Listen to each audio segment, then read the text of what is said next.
오늘 우리에게 주시는 하나님의 말씀은 창세기 1장 26절에서 28절까지 말씀입니다. 제가 봉독해 올리겠습니다. 하나님이 이르시되 우리의 형상을 따라 우리의 모양대로 우리가 사람을 만들고 그들로 바다의 물고기와 하늘의 새와 가축과 온 땅과 땅에 기는 모든 것을 다스리게 하자 하시고, 하나님이 자기 형상 곧 하나님의 형상대로 사람을 창조하시되 남자와 여자를 창조하시고, 하나님이 그들에게 복을 주시며 하나님이 그들에게 이르시되 생육하고 번성하여 땅에 충만하라. 땅을 정복하라. 바다의 물고기와 하늘의 새와 땅에 움직이는 모든 생물을 다스리라 하시니라. 우리 우선과 인사하겠습니다. 예수님은 그리스도이십니다. 은혜를 사모하는 예배자가 되십시다. 아멘. 이번 한 해 동안 우리에게 새로운 시작을 해라 말씀을 하셨는데요.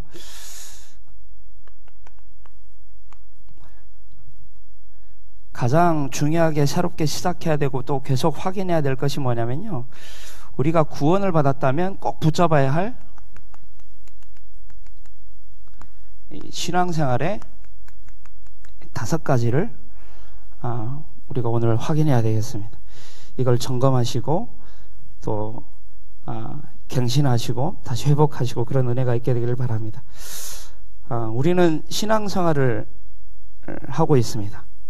종교생활이 아니고 신앙생활의 5가지인데요. 첫 번째입니다.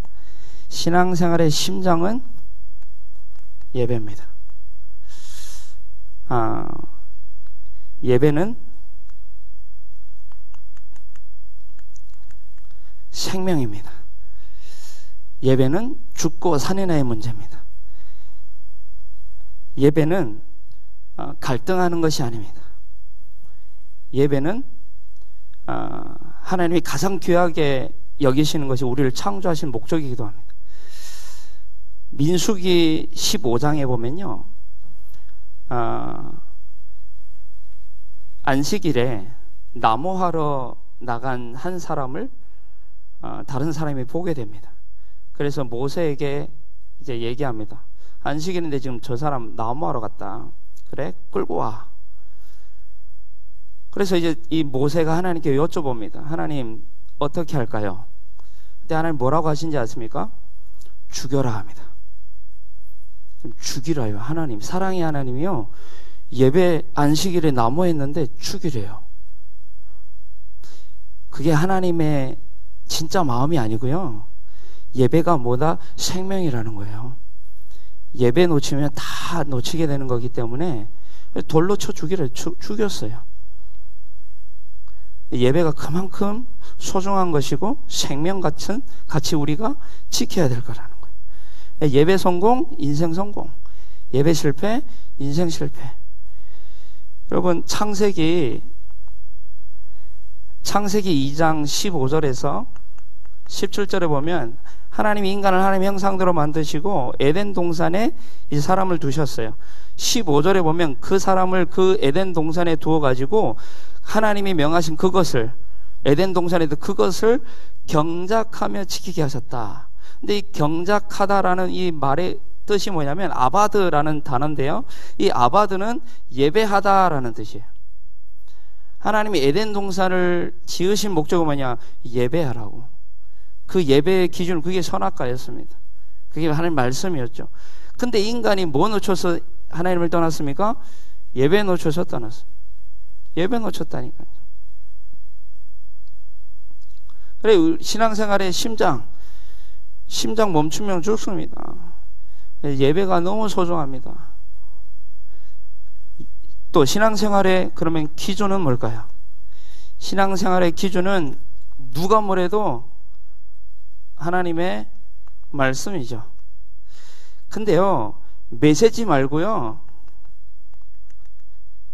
설교 말고요, 메시지가 아니라 설교 말고 하나님의 말씀 듣게 되기를 바랍니다. 설교 말고요. 하나님의 말씀을 우리가 듣는다는 말은 그 말씀의 기준에 성경이 있다는 거예요. 우리는 그냥 말씀이 아니잖아요. 성경 곧 하나님의 말씀. 여러분, 우리 신앙생활의 기준이거든요.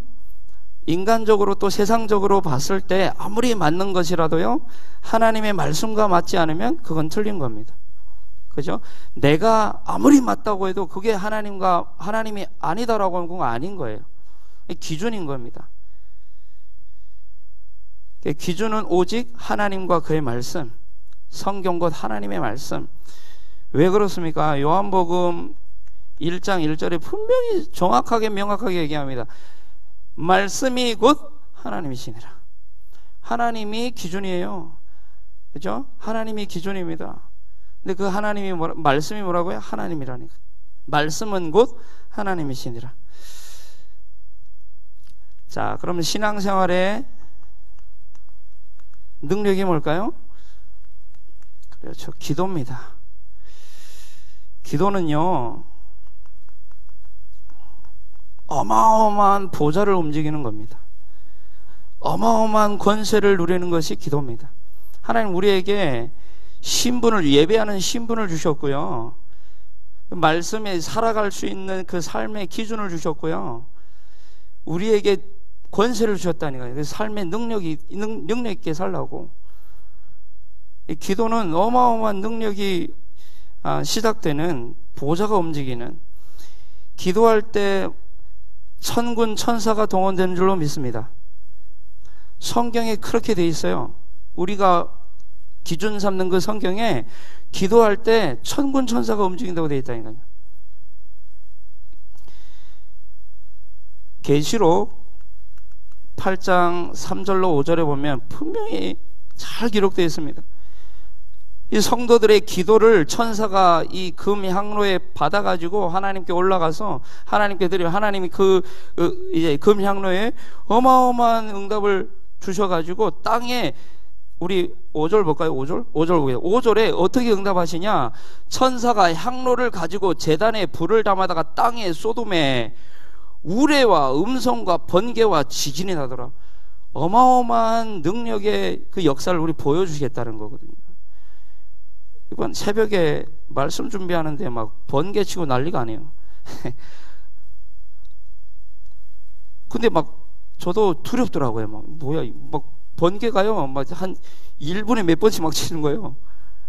근데 어마어마한 능력을 하나님이 우리에게 약속하셨다. 기도할 때요. 예, 그리고 기도할 때 사단이 결박됩니다. 사탄이요. 왜 사단이 결박됩니까? 기도 예수 이름으로 하거든요. 예수 이름 앞에만 사단은 무너져요. 우리가 예수 이름으로 기도할 때 사단이 결박되는 겁니다. 사탄이 완전히 무릎 꿇게 되는 겁니다. 예수 이름. 그래서 기도는요, 하나님이 우리에게 주신 권세를 사용하는 거죠. 우리가 신앙생활을 하는데 기도가 없다면, 기도의 능력이 없다면 이빨 빠진 호랑이인 거예요. 그죠? 안고 빠진 찐빵인 거예요. 사탄이 장악한 세상에 살아가는데 우리가 이 능력 없이 우리가 살아갈 수 있겠냐는 말이에요. 그래서 우리가 일하려고 하지 마시고 하나님이 일하실 수 있도록 진짜 우리에게 주신 권세 사용하시기 바랍니다. 그리고 신앙생활의 결론, 신앙생활의 결론은 전도죠. 전도입니다. 전도, 선교, 세계복음화, 이게 우리의 신앙생활의 결론이에요. 우리는 그래서 결론 가지고 신앙생활하는 거예요. 그죠? 우리는 분명한 목적 가지고, 목표를 가지고 신앙생활을 하는 겁니다. 근데요, 전도하면 반드시 뭐가 남냐면요, 제자를 남겨야 돼요. 그죠? 전도하면 제자 남기게 돼 있어요. 우리가 제자 한 명도 남기지 못하고 하나님께 부름받는다고 하면 그건 참 하나님 안타까워 하시는 거겠죠. 제자를 남기는, 신앙생활을 실컷 했는데 나를 통해 구원의 역사가 없고 제자와 후대를 남기지 못하면 그건 하나님이 원하시는 신앙생활이 아닌 겁니다. 그래서 서론 인생에서 우리는 빨리 벗어나야 됩니다. 서론 인생이 뭐냐? 그냥 복음 가지고 있는 거예요. 본론 인생이 뭐냐? 복음 누려야 되는 거예요. 결론 인생이 뭐냐? 그 복음 전해야 되는 거예요. 그래서 서론 인생에 빨리 벗어나야 돼요. 복음만 가지고 있으면 안 돼요. 누리셔야 되고요. 그 복음 누린 만큼 또 전하게 되니까요. 전해야 될 줄 믿습니다.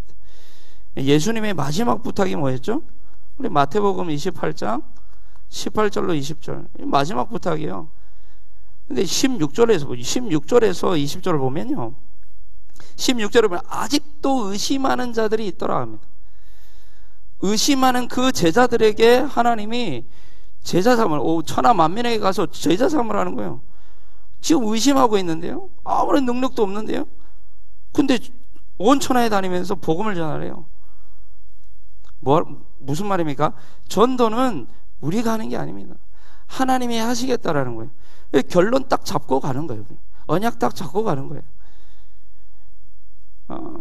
우리의 실력으로 하는 게 아니라는 거죠. 우리 결론을 딱 가지고 신앙생활을 해야 되겠습니다. 또 신앙생활에 그러면 마지막으로 목적이 뭘까요? 우리가 신앙생활 하는데 목적이 있어야 될 거예요. 신앙생활 왜 합니까? 왜 신앙생활을 하죠?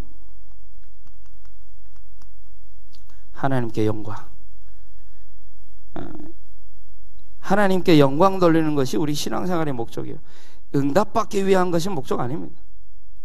하나님께 영광 돌리기 위한 것이, 우리를 만드신 목적, 우리가 살아있는 목적이 하나님께 영광입니다. 왜 사람이 죽죠? 하나님의 영광이 그 사람을 통해서 드러나지 않으면, 드러날 일이 없으면 하나님 불러가시는 거예요. 목적이라니까요. 하나님이 우리를 만드신 목적. 고린도전서 10장 31절에 보면 너희는 먹든지 마시든지 무엇을 하든지 다 하나님의 영광을 위하여 하라. 우리 하나님의 영광. 이사야 43장에 쭉 보면요. 이스라엘아 너를 창조하시니까 말씀하시느니라. 이스라엘 너를 지으시니까 말씀하니 내가 너를 지명하여 불렀다. 그러게 놓고 그 2절 3절에 보면 내가 너를 끝까지 인도하실 것이다. 그럼 너를 위해서 내가 구수를 스바를 너를 대신하여 주었고 너는 내 눈에 보배롭고 존귀하며, 그럼 7절에 뭐라고 해야 되냐면 나의 영광을 위하여 창조된 자를 내게 데려오라. 오게 하라.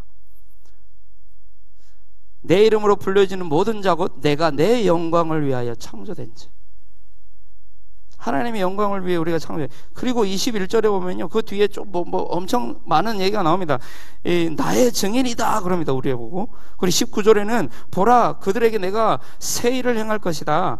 이제 나타낼 것이다. 내가 광야의 길을 사막의 강을 내가 내겠다.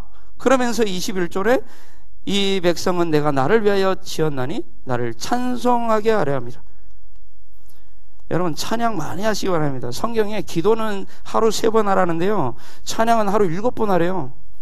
왜죠? 우리의 목적이니까요. 찬양 많이 하시기 바랍니다. 찬양할 때 사단이 무너지고요, 참 평안이 임할 줄로 믿습니다. 찬양하십시오. 찬양. 그래서 웨스트민스터 신앙고백 소요리 문답 1문 1답에 보면 1문에 인간의 참된 목적이 무엇이냐라는 질문입니다. 그 질문의 답이 뭐냐? 인간은 하나님께 영광을 돌리며 영원토록 그를 즐거워하는 것이다 라고 되어 있어요. 웨스트민스터 신앙고백 이 소요리 문답은요, 우리 장로교회의 신조입니다. 근데 그 1문 1답이 뭐냐 이겁니다. 1문 1답. 근데 우리가 어떻게 하나님을 찬양할 수 있겠습니까? 하나님 영광 돌리시고 하나님이 그만큼 우리에게 은혜를 넘치게 하시겠다는 거예요. 그러니까 찬양할 수밖에 없는 거예요. 우리가 이번 한 주간 우리 그 카톡방에 이 감사 제목들을 많이 올리셨습니다. 그러니까 그 감사 제목들이 찾아지니까 하나님께 영광 돌릴 수밖에 없는 거예요. 감사하구나. 하나님 찬양할 수밖에 없는, 찬양이 터지는 겁니다. 그래서 오늘은 반드시 붙잡아야 할 신앙생활 5가지 포인트 중에 오늘 예배에 대해서 좀 말씀을 나누도록 하겠습니다. 예배. 제목이 우리는 은혜 아니면 안 되는 예배자들입니다.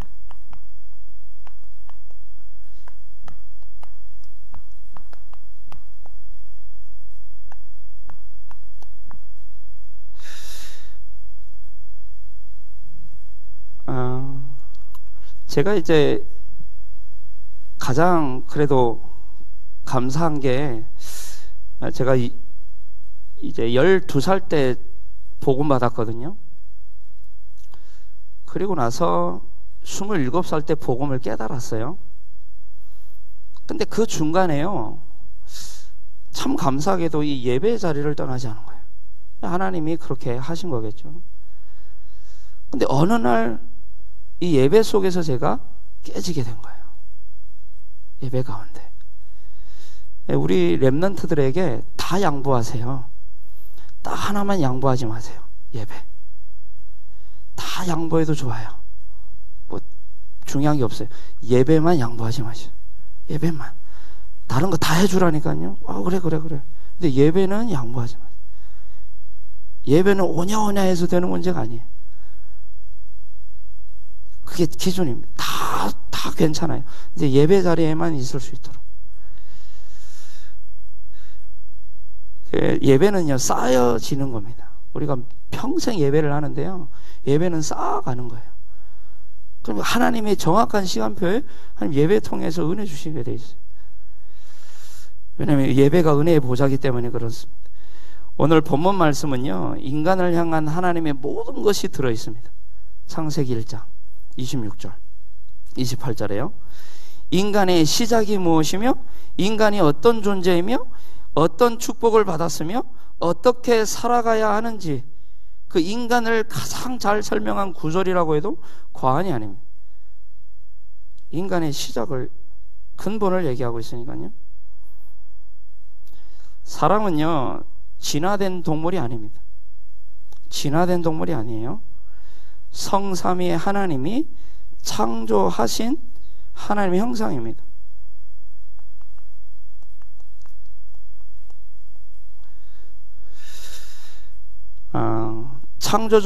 창조물 중에 가장 축복된 존재로, 가장 뛰어난 그런 존재로 하나님이, 성삼위 하나님이 만드셨어요. 그래서 이 성삼위 하나님, 26절이죠. 26절에 보면 우리가 우리의 형상을 따라 우리가 사람을 만들고, 우리라는 말이 자꾸 나옵니다. 자, 성경에는 삼위일체라는 단어는 없습니다. 근데 성경은 세 분 하나님을 얘기하고 있어요. 그죠? 그래서 이 하나님은요, 삼위일체 하나님은 우리 인간이 이해할 수 있는 영역이 아니에요. 인간이 이해하는 것이 아니라 믿어야 할 존재예요. 하나님은 우리가 이해할 존재가 아니라니까요. 믿음의 대상이에요. 어떤 목사님이 그러더라고요. 개미가, 전 지구에 있는 개미가 다 모여요. 한 곳에 모여가지고 인간 연구소를 짓습니다. 그래서 이 개미들이 인간을 연구하자. 자, 이 개미가, 그 개미, 전 세계에 있는 개미들 다 모일지라도 인간 설명할 수 있을까요? 못 설명해요. 인간 발톱도 설명 못해요. 우리 인간이 하나님을 이해한다고요? 이해 못해요. 이해할 수가 없어요. 근데요, 하나님은 우리에게 자기가 누군지를 알려주시는 분이에요. 성경을 통해서. 이게 하나님의 사랑인 거예요. 요걸 한번 그림으로 얘기해 볼게요. 자, 성부 하나님, 성자 하나님, 성령 하나님. 자, 성령 하나님이 밑에 있다고 해가지고 좀 약하신 분, 그런 얘기가 아닙니다. 자, 동일하신 분이세요. 자, 성부 하나님은 하나님이세요. 성자 하나님은 하나님이세요. 성령 하나님은 하나님이세요. 뭐 성부 하나님도 하나님이세요, 그러면 안 돼요. 성부 하나님은 하나님이시고, 성자 하나님은 하나님이시고, 성령 하나님은 하나님이세요. 근데 이분이 한 분이시래요. 자, 이해됩니까? 자, 이해되는 분 손 들어 보십시오. 자, 이해되면 안 됩니다, 이거. 이해되면 안 돼요. 이거 어떻게 이해됩니까? 근데 믿으면요, 이게 확신이 생기는 거예요. 이 하나님을 의지하게 되는 거예요. 그러니까 하나님이죠. 그래서 창세기 1장 1절로 2절을 보니까 태초에 하나님이 천지를 창조하시니라 땅이 혼돈하고 공허하며 흑암이 깊음 위에 있고 하나님의 영은 수면 위에 운행하신다라고 되어 있습니다.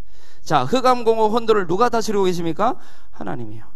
성삼위 하나님 다스리고 계세요. 자, 이 하나님이 어떠한 창조주 하나님이세요. 이사야 45장 7절에 보니까요, 나는 빛도 짓고 어둠도 창조하며 나는 평안도 짓고 환난도 창조하나니 나는 여호와라 이 모든 일들을 행하는 자니라. 창조주세요. 하나님은 절대자이십니다. 신명기 32장 39절에 보니까요, 이제는 나 곧 내가 그인 줄 알라. 나 외에는 신이 없도다. 나는 죽이기도 하며 살리기도 하며 상하기도 하며 낫게도 하나니 내 손에서 능히 빼앗을 자가 없도다. 자, 하나님은 전능자 하나님이세요. 창세기 17장 1절에 보니까요, 아브라함이 99세 때에 여호와께서 아브라함에게 나타나서 그에게 이르시되 나는 전능한 하나님이시라. 너는 내 앞에서 행하여 완전하라. 하나님 전능자세요. 자, 하나님은 치료자세요. 자, 출애굽기 15장 26절에 보니까요, 주권자이십니다. 역대상 29장 11절로 12절에 보니까요, 여호와여 위대하심과 권능과 영광과 승리와 위엄이 다 주께 속하였사오니 천지에 있는 것이 다 주의 것이로소이다. 여호와여 주권도 주께 속하였으니 주는 높으사 만물의 머리이심이니이다. 부와 귀가 주께로 말미암고 또 주는 만물의 주제가 되사 손에 권세와 능력이 있사오니 모든 사람을 크게 하심과 강하게 하심이 주의 손에 있나이다. 자, 하나님은 구원자이십니다. 호세아 13장 4절에 보니까요, 그러나 애굽 땅에 있을 때부터 나는 내 하나님 여호와라. 나밖에 내가 다른 신을 알지 뭐할 것이라. 나 외에는 구원자가 없느니라. 자, 하나님은 치료자이십니다. 인도자이십니다. 신명기 5장 6절에 보니까요, 나는 너를 애굽 땅 종되었던 집에서 인도하여 낸 내 하나님 여호와라. 하나님이 우리를 흑암에서 빛으로, 저 지옥에서 천국으로, 사망에서 생명으로 우리를 인도하신 인도자세요. 자, 하나님은 치료자이십니다. 출애굽기 15장 26절에 보니까 이르시되 너희는 너희 하나님 나 여호와의 말을 들어 순종하고 내가 보기에 의를 행하며 내 계명에 귀를 기울이며 내 모든 규례를 지키면 내가 애굽 땅에서 내린 모든 질병 중 하나도 너희에게 내리지 아니하리니 나는 너희를 치료하는 여호와입니다. 자, 하나님은요, 무소불능하신 하나님이세요. 무소부재하신 하나님이에요. 무소부지하신 하나님이에요. 하실 수 없는 일이 없으세요. 모든 걸 다 하세요. 다 그리고 아시고요. 하나님 어느 곳에도 하나님이 계시지 않는 곳이 없어요. 그래서 인간의 모든 근원과 원천이 어디냐? 성삼위 하나님. 많은 철학이 지금까지 발전했는데요, 그 철학의 기준이 뭐냐면요, 성삼위 하나님을 이해하겠다는 거예요. 뭐 가지고요? 이성 가지고요. 그러니까 이해가 됩니까? 안 되는 거예요. 질문에 질문을 계속하는 게 철학입니다. 질문에 답이 없어요. 성삼위 하나님을 인정하지 않는데 이분을 이해하려고 하는데요, 아무리 뛰어난 이제 학자라도요, 하나님 은혜 없으면 안 믿어지는 거예요. 근데 우리가 하나님 은혜 입어서 믿어진다는 것이요, 얼마나 감사한지.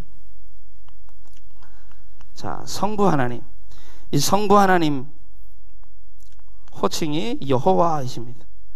자, 여호와라는 단어가요, 창세기 2장 4절에 처음으로 나옵니다. 2장 4절에 이것이 천지가 창조될 때 하늘과 땅에 내려오니 여호와 하나님이 땅과 하늘을 만드시던 날에, 이 여호와라는 말은 무슨 말이냐? 언약의 하나님, 그 말이에요. 1장에 보니까요, 하나님이 말씀하시니까 그대로 되어졌어요. 하나님은 말씀하지 말씀 성취대로 언약의 하나님, 말씀을 신실하게 이루어 가시는 그 하나님이 언약의 하나님, 언약을 신실하게 이루시는 하나님. 그래서 성경에 보니까 재림 빼고 다 성취됐죠. 그러면 세계복음화 지금까지 이루어졌고 이루어질 것입니다. 왜냐? 하나님 언약이니까요. 세계복음화의 흐름 속에 우리가 있다는 건 얼마나 감사한지. 그 여정 속에, 그 흐름 속에 우리가 있는 줄로 믿습니다. 성부 하나님, 성자 하나님. 성자 하나님은 하나님의 이름이 예수 그리스도시죠. 마태복음 1장 21절에 보니까 구원의 하나님이라고. 아들을 낳으리니 이름을 예수라 하라. 이는 그가 자기 백성들 그들의 죄를 구원할 구원자이심이라. 자, 성자 하나님은 구원의 하나님이세요. 어디에서 우리를 구원했냐? 사탄과 저주와 지옥. 인간이 절대로 행복할 수 없고 인간이 절대 빠져나올 수 없는 인간의 근본 문제, 모든 문제의 근원, 사탄과 저주와 지옥의 영원한 배경에서 우리를 구원하신 구원자. 어떻게 구원하셨느냐? 왕, 제사장, 선지자의 그 직분 그리스도로 말미암아. 성경의 요약이 뭐냐? 그리스도입니다. 성경의 이 예언과 이 성취가 그 기준이 그리스도예요. 메시아. 그래서 십자가에 어디서 이 일을 하셨죠? 구원을 십자가에서 죽으시고 부활하심으로. 십자가의 죽으심과 부활. 이걸 가지고 하나님이, 예수님이 바로 하나님이시요 그리스도라는 것을 증명하신 거죠. 이분이 예수 그리스도. 그래서 우리를 구원하신 구원자 성령 하나님. 이 성령 하나님은 하나님의 호칭이 보혜사입니다. 이 보혜사라는 말이 요한복음 14장 26절에 나와 있습니다. 보혜사, 곧 아버지께서 내 이름으로 보내실 성령, 그가 너에게 모든 것을 가르치고 내가 너에게 말한 모든 것을 생각나게 하리라. 내 삶 속에 실제로 내주하시고 인도하시고 역사하시는 그 하나님이 성령 하나님이세요. 그래서 우리가 성령 충만을 구하는 거예요. 성령 충만을. 그래서 구원은 성령의 역사 없이는 이루어지지 않습니다. 우리가 아무리 열심히 전도한다고 해도요, 성령 역사 안 하면 전도가 안 되는 거예요. 그래서 우리가 기도하면서 성령 충만 달라고 기도하는 거거든요. 이 보혜사라는 뜻이요, 굉장히 한 의미가 있는데요. 여기 보면 보호자, 중보자, 위로자, 돕는 자, 상담자. 저는 상담자라는 말이 참 마음에 와요. 카운셀러.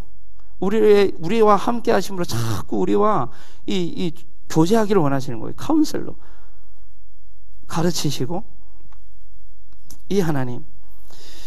그래서 은혜의 근원과 원천 되시는 이 성삼위 하나님이 우리의 배경 되시는 줄로 믿습니다. 그렇다면 성삼위 하나님과 나를 연결시키면 끝나요. 맞습니까? 여러분, 은혜의 근원이 성삼위 하나님이시라는 거예요. 그러면 그 은혜로 충만하기 위해서는요, 이 성삼위 하나님과 나를 연결시키면 돼요. 핸드폰 배터리가 없으면요, 뭘 못해요. 아무리 기능이 대단하고 그 핸드폰이 아무리 비싼 거라 해도 배터리가 없는데 꽂으면 되잖아요, 그 대신. 제가 이제 홍콩을 지난번에 이제 영국 다녀오면서 홍콩을 경유해서 왔어요. 그런데 시간이 좀 많이 남아가지고 홍콩을 한번 나가봤어요. 아니, 근데 핸드폰 배터리가 없는 거예요. 사진을 찍어야 되는데 배터리가 없어요. 그래가지고 이제 뭐 돈 진짜 많이 주고 이제 배터리 충전했는데 배터리가 없으니까 참 뭐 이 핸드폰이 아무런 쓸모가 없는 거예요. 하나님, 우리가 살아가는 가운데 은혜의 원천 되시고 근원 되시는 이 하나님과 연결되지 않으면요, 아무런 힘이 없습니다. 근데 어떤 사람이 하나님과 연결될 수 있냐? 어떤 사람이 하나님과 연결할 수 있냐? 하나님의 형상을 회복한 자가 하나님과 연결할 수 있는 거예요. 우리는 하나님의 형상을 회복한 자들임을 믿습니다. 그러면 우리는 하나님과 연결하면 돼요. 나를 계속해서 하나님과 연결시키면 돼요. 조건은 딱 하나죠. 그래서 하나님의 형상을 회복한 사람, 그 사람이 진짜 사람이에요. 진짜 인간이에요. 하나님의 형상을 회복하지 않은 사람, 그건 진짜 사람이에요. 참된 사람이 아니죠. 자, 여기 27절인데 27절에 보니까요, 뭐라고 말씀하시냐? 하나님이 자기 형상 곧 하나님의 형상대로 사람을 창조하시되 남자와 여자를 창조하시고. 자, 하나님 남자와 여자를 창조하셨지 동성애, 이상한 뭐 이제 중성 뭐 이런 거 창조 안 했습니다. 기준 제대로 잡으셔야 돼요. 앞으로 더 심각해질 건데요, 남자와 여자만 창조하셨어요. 뭐 태어날 때부터 그렇다라고 하는데 그건 거짓말이에요. 태어날 때부터 무슨 남자와 여자를 하나님 창조하셨는데. 근데 여기 보면 하나님의 형상을 잃어버리니까 그런 짓을 하는 거예요. 어쩔 수 없죠. 인간은요, 이 하나님의 형상이라는 말은 눈이 있고 코가 있고 입이 있고 귀가 있고 그 얘기가 아니라 영이신 하나님이 인간을 영적 존재로 창조했다라는 거예요. 하나님의 형상이라면 영적 존재. 하나님이 우리 인간을 영적 존재로. 그래서 인간은 짐승이 아니라고 했잖아요. 짐승이 아니라 영적 존재. 하나님과 소통하고 교제하고 함께 할 수 있는 특권을 가진 존재라니까요. 이 축복의 존재로 우리를 만드셨습니다. 그래서 우리가 예배할 수 있는 거예요. 그래서 요한복음 4장 24절에 예배하는 자는 영과 진리로 예배할지니라. 영을 가지고 있기 때문에 영으로 예배해야 되는 거예요. 영으로 예배할 수 있는 거예요. 개나 돼지나 짐승은요 절대로 예배할 수 없습니다. 왜냐? 영적 존재가 아니기 때문에. 그런데 이 축복을 놓치니까 인간이 짐승 수준 그 이하가 돼버리는 거예요. 이 축복 놓치니까요. 의식주를 위해 다투고 싸우고 죽입니다. 의식주, 눈에 보이는 육신적인 것 가지고. 여러분, 그러면 짐승 아닙니까? 아니 짐승보다 더 못한 거 아닙니까? 짐승은요, 이 주인 한 명 잘 만나도요 장례까지 치러준다니까요. 얼마나 대단합니까? 근데 우리가 의식주 가지고 의식주 때문에 살아간다고 하면 진짜 짐승 이한 거예요.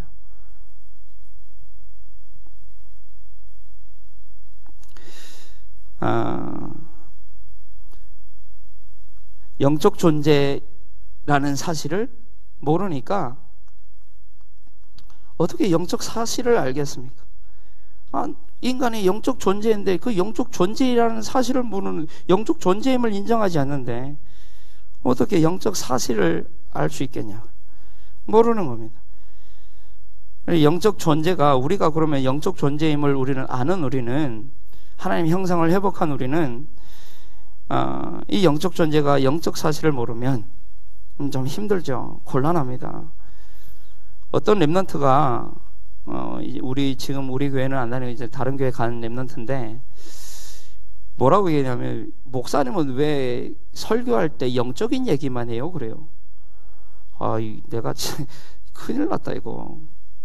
여러분, 설교 때 영적인 얘기 안 하면 뭘 얘기합니까? 왜 영적인 얘기만 하냐는 거예요. 좀 육신적인 얘기도 영적인 얘기. 우리 영의 예배인데 참 답답했는데요. 그래서 이제 좀 설명하고 했었는데, 요한복음 6장 63절에 분명히 예수님 말씀하셨어요. 살리는 것은 영이니 육은 무익하니라. 내가 너에게 이런 말은 영이요 생명이라. 영적 예배 드리시는 우리 모든 사랑의 교회 성도님들 되기를 기도합니다. 현장에서 일어나는 많은 문제들이요, 무엇으로 보입니까? 그게 뭘로 보이냐는 거예요. 이 영적 사실로 보이지 않으면 우리도 속아요. 그게 영적 사실로 보여야 되는 거예요.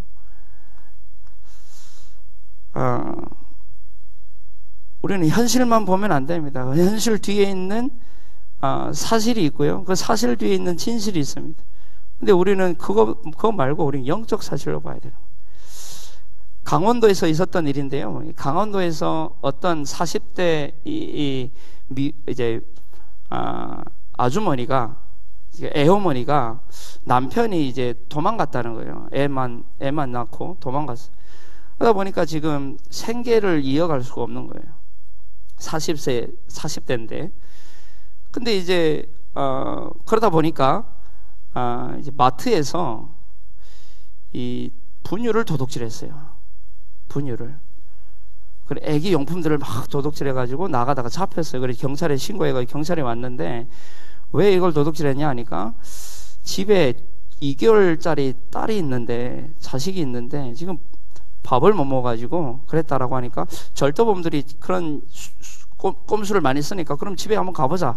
그래서 경찰이 집에 갔더니 진짜 애가 있는 거예요. 근데 이 사실을 우리가 진짜 현실로만 보면, 사실로만 보면, 저 사람 뭐 40세가 돼가지고 저 마트에서 훔치고 저런 정지하게 돼요.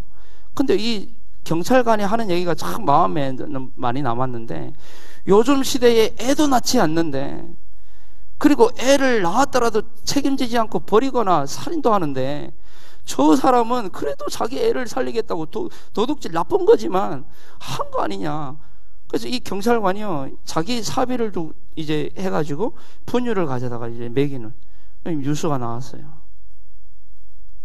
우리가 영적 사실로 바라보지 않으면요, 속게 되네. 현실만 보면 속게 됩니다. 속게 돼요.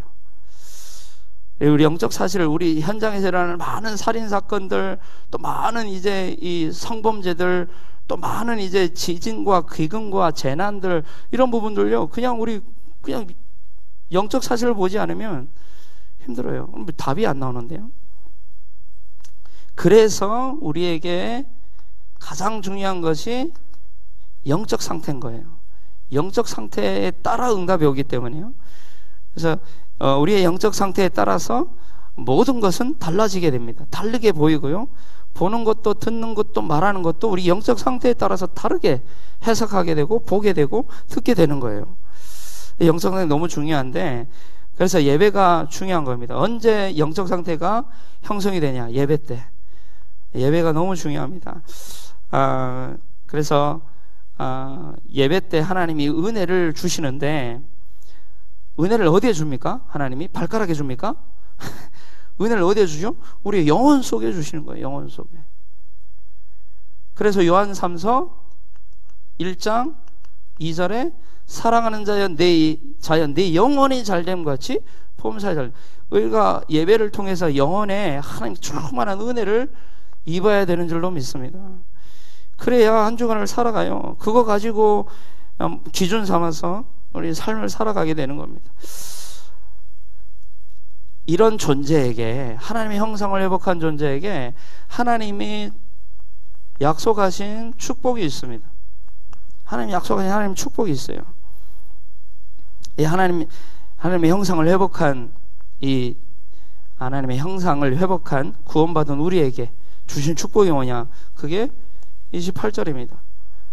하나님이 그들에게 복을 주시며 하나님이 그들에게 이르시되 생육하고 번성하고 충만하고 정복하고 다스려라. 이 하나님의 형상을 회복한 자에게 주시는 축복, 생육, 번성, 충만, 정복, 다스림. 그런데 이 5가지 축복을 주시기 이전에 먼저 복을 주셨어요. 먼저 복을 주셨어요. 바라크라는 단어가 있거든요. 바라크. 먼저 복을 주셨다니, 오늘 새벽 예배 때도 잠깐 이 말씀을 하셨어요. 바라크. 먼저 우리에게 참 복을 주셨어요. 오늘 창세기 1장 28절에 분명히 얘기하죠. 한번 볼까요? 28절 다시요. 하나님이 그들에게 복을 주시고 나서 그들에게 이르시되 생육번성 충만 다스려라. 먼저 복을 주셨다니까요. 그 복을 보고 바라크라고 하는데요.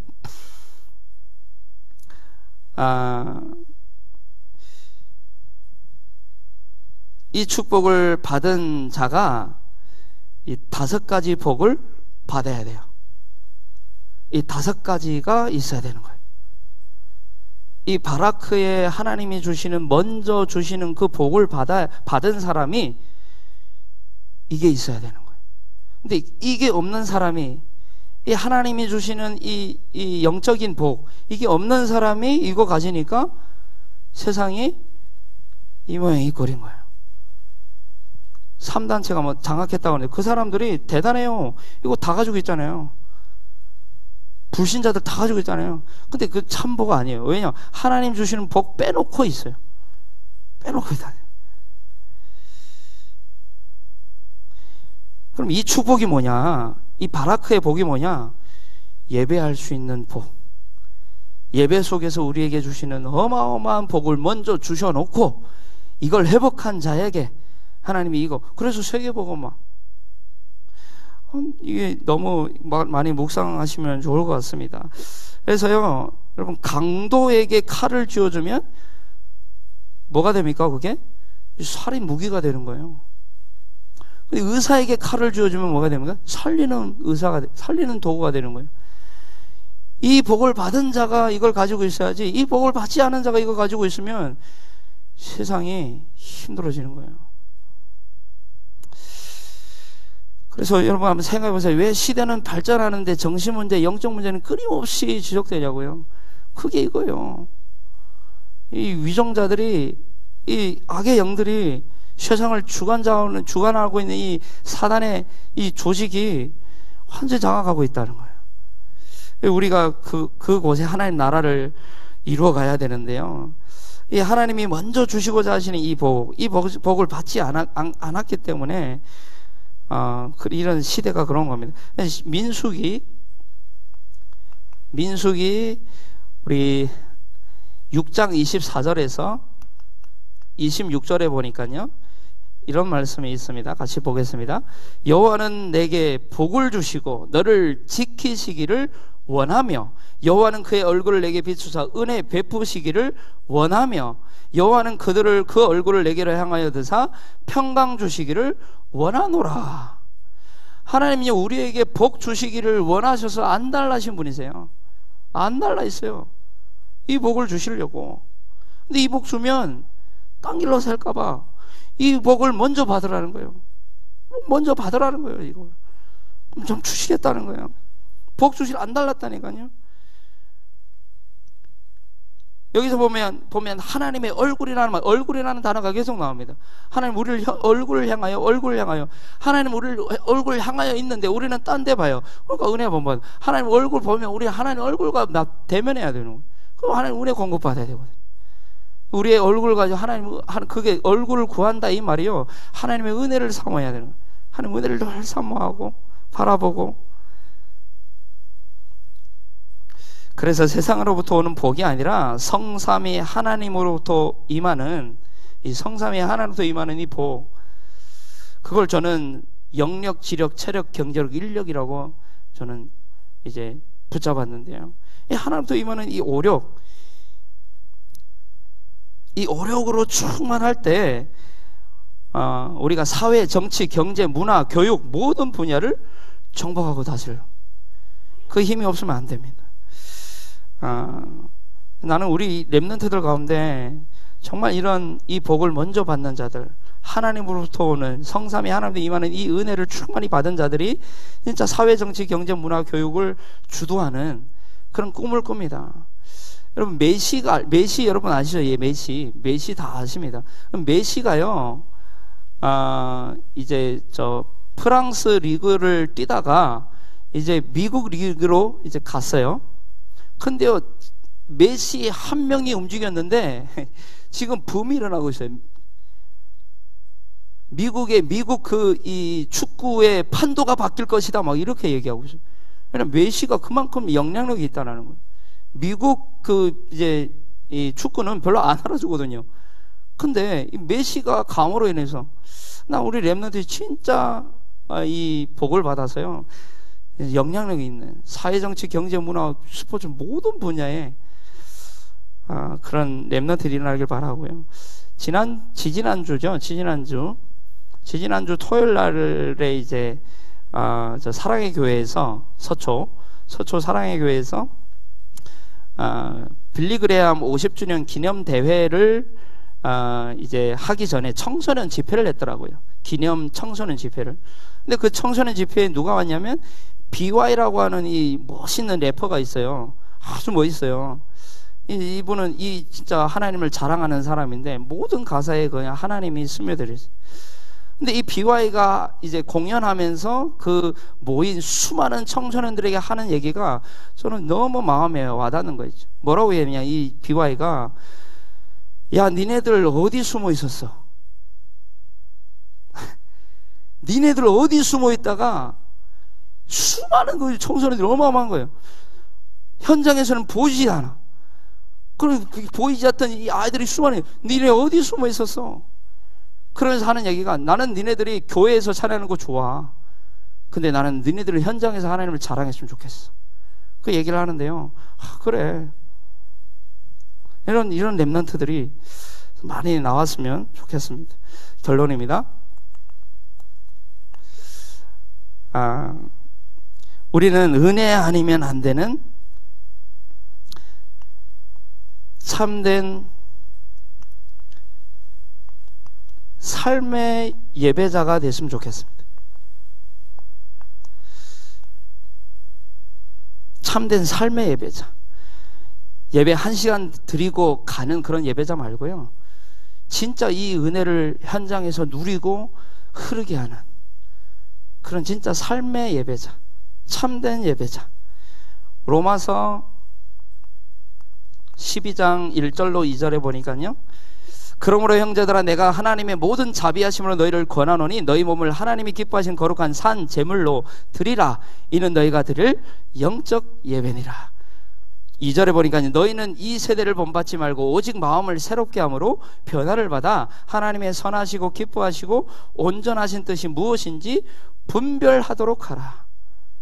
우리 이 삶을 얘기하는 거예요. 너희 몸을 거룩한 산 제물로 드려라. 매일의 예배 드리라는 거예요. 삶의 예배.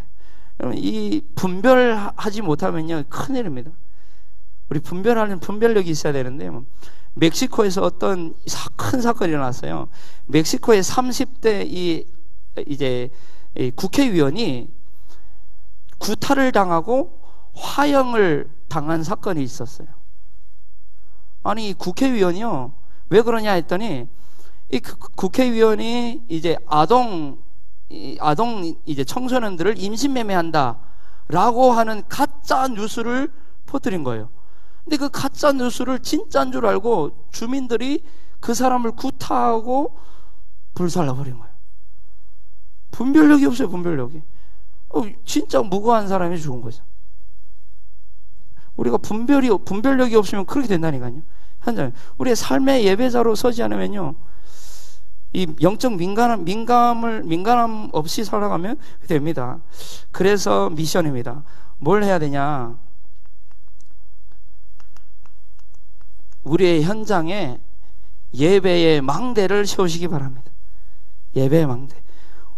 내 개인에게요, 그리고 우리 가정에, 우리가 실제 삶을 살아가는 우리 현장에, 그게 주부면 가정이 될 수도 있고요, 그게 뭐 이제 사회 현장이 될 수도 있고요, 현장에, 이 현장에 이 예배의 망대를 세우는 한 주간 이제 예배하는, 우리 오늘 은혜 아니면 안 되는 예배자라고 했거든요. 그래서 히브리서 4장 16절에 그러므로 너희는 긍휼하심을 받고 때를 따라 돕는 은혜를 얻기 위하여 은혜 보좌 앞에 담대히 나아가라. 한 주간 정말 교회에서만 은혜 받는 것이 아니라 우리 삶의 현장에서 삶의 예배자로 살아가는 가운데 은혜를 흐르게 하는, 이 은혜를 받아 누리는 그런 우리 모든 사랑의 교회 성도님들 되기를 예수님의 이름으로 기도하고 축복합니다. 하나님 감사합니다. 오늘 우리에게 은혜 아니면 안 되는 예배자라는 말씀을 주셨는데, 한 주간 삶의 예배자로 우리의 현장 가운데 살아가게 하시고, 그래서 하나님, 성삼위 하나님이 근원이 되시고 원천이 되시는 그 은혜를 받아 그 은혜를 누리며 그 은혜를 흐르게 하는, 그래서 진짜 하나님이 주시고자 하시는 축복을 마음껏 누리는 그런 정복자의 한 주간을 살아갈 수 있도록 축복하여 주옵소서. 한 주간을 살아가기에 부족하지 않는 영력, 지력, 체력, 경제력, 인력으로 충만한 오늘 예배의 모든 주일 예배 시간 될 수 있도록 역사하여 주옵소서. 말씀 증거하시는 우리 담임 목사님에게 이유 있는 성령의 충만함을 더하여 주옵시며 건강을 주님이 붙들어 주옵소서. 감사드리며 예배의 주인 되시는, 모든 은혜의 원천 되시는 예수 그리스도 이름으로 기도하옵나이다.